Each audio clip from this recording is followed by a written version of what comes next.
president's reaction so far to the Robert Hur testimony? I don't have anything to share on that. Like I said, my colleague from the White House counsel is going to do a gaggle once the hearing wraps up. I'm not going to speak to the president's reaction. And the president has said that he would sign into law the bill that could have TikTok banned. If the president is so concerned about the national security risks around TikTok, why is he posting on the platform? So I'll say this.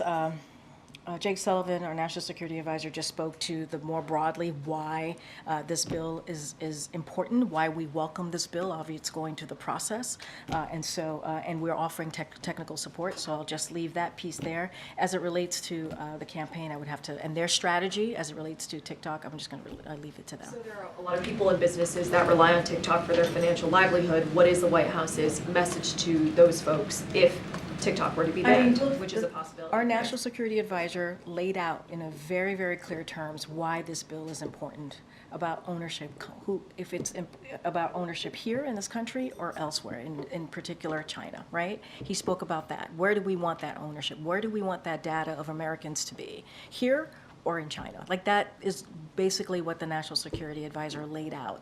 And so that is the underlying, the importance of that bill. It's a bipartisan bill. It is something that we welcome. We're obviously, again, going to offer technical support. I'm just not going to add anything more to that, but it is an important bill that we welcome here at the White House.